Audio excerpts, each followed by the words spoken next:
un vainqueur et il sera encore plus vainqueur comme on a dit là-bas dans Apocalypse chapitre 6, versets 1 à 2. Alors, il faut noter que nous aurons deux bêtes qui vont symboliser le cheval blanc dans Apocalypse 6, 1 à 2.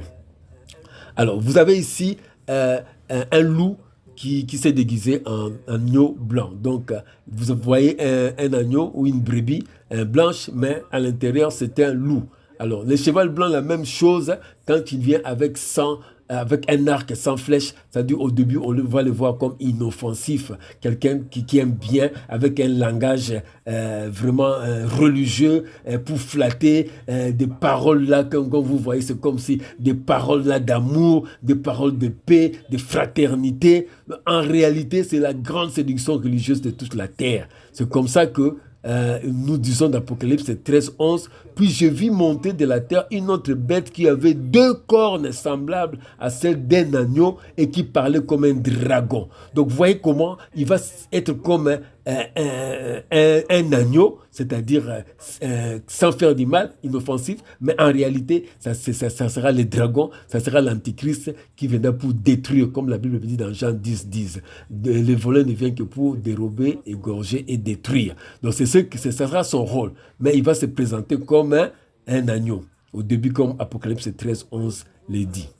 Alors, nous voyons toujours ce cheval blanc, comment il est dit, la Bible dit que personne ne vous séduise d'aucune manière, car il faut que l'apostasie soit arrivée auparavant et qu'on ait vu paraître l'homme du péché, le fils de la perdition. C'est dans 2 Thessaloniciens chapitre 2 verset 3, c'est l'apostasie. L'apostasie, c'est l'abandon de la foi. Or, aujourd'hui, pour avoir la foi, il faut faire quoi? La foi vient de ce qu'on entend. Ce qu'on entend vient de la parole de Dieu. Comme on n'enseigne plus la parole de Dieu, on ne prêche plus la parole de Dieu, donc les gens ne peuvent pas avoir la foi biblique. Ça sera maintenant de croyance, ça sera juste de la manipulation. Et Jésus a dit dans Luc, quand le Fils de l'homme reviendra, trouvera-t-il encore la foi sur cette terre?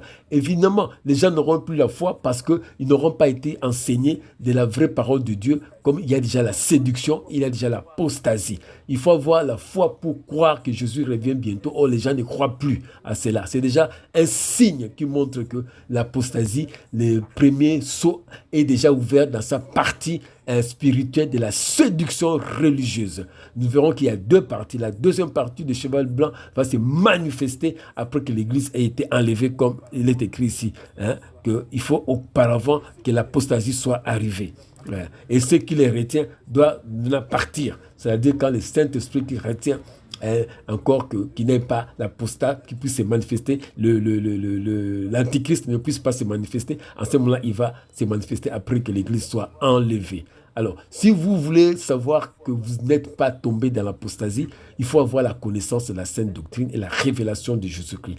La sainte doctrine, ce sont les enseignements de Jésus-Christ que les apôtres ont reçus et les apôtres l'ont pratiqué et aussi enseigné. Ils pratiquent et ils enseignent. Alors, si vous comparez les enseignements de Jésus-Christ, Éphésiens chapitre 2, verset 20, vous avez été édifiés sur le fondement des apôtres et des prophètes, des enseignements des prophètes et des apôtres. Alors, ça signifie la connaissance et la révélation. Les apôtres enseignent et les prophètes révèlent. Donc, il y a la connaissance, c'est-à-dire il y a les logos et puis il y a les rhémas. C'est ça, vous avez été édifiés sur le fondement des apôtres et des prophètes. Jésus-Christ étant lui-même la pierre angulaire, parce que c'est Jésus-Christ qui représente la parole et la révélation.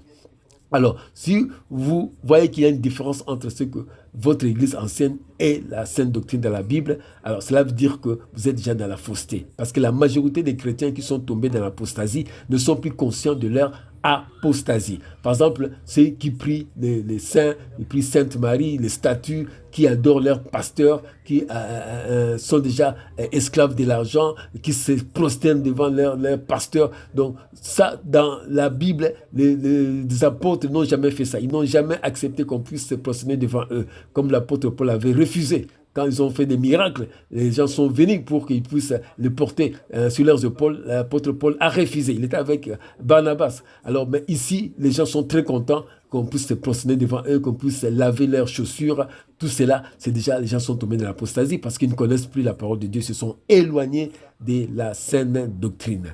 Tout ça à cause de la séduction religieuse. Les vierges folles ne savaient pas qu'elles étaient folles au début. Elles ont su qu'à la fin, quand le cri de minuit a retenti, c'était trop tard. Le temps d'aller chercher l'huile, la porte était déjà fermée. Donc la même chose aujourd'hui, beaucoup de gens qui sont des vierges folles ne savent pas qu'elles sont folles. Mais si vous voulez savoir que vous êtes réellement des vierges sages, il faut avoir la connaissance de la sainte doctrine.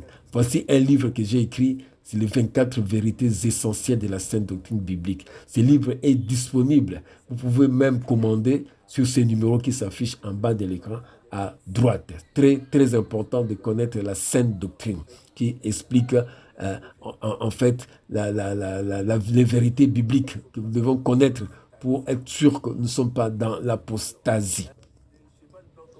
Alors, le cheval blanc, comme j'ai dit, la première partie, c'était la séduction religieuse. Et dans sa deuxième partie, une couronne lui fut donnée. Apocalypse 6, chapitre 6, verset 2.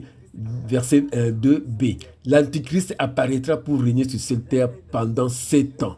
Alors, il a un aspect spirituel, c'est le faux prophète. Nous avons lu l'Apocalypse chapitre 13, 1 à 17. Alors, le faux prophète, c'est la fausse église, la séduction religieuse. Et puis, l'aspect royal, c'est l'antichrist dictateur mondial qui va amener une fausse paix. Parce que l'antichrist, avant qu'il puisse paraître, il sera précédé par un aspect spirituel, c'est-à-dire de fausses doctrines, Et puis quand maintenant il paraîtra, le faux prophète qui va incarner cette fausse église-là amènera le peuple, c'est-à-dire qui ont déjà la marque de la bête, pour adorer maintenant l'Antichrist. Bien-aimés, faites très attention, les temps, rachetez le temps, Ephésiens 5, 16. Rachetez le temps car les jours sont mauvais.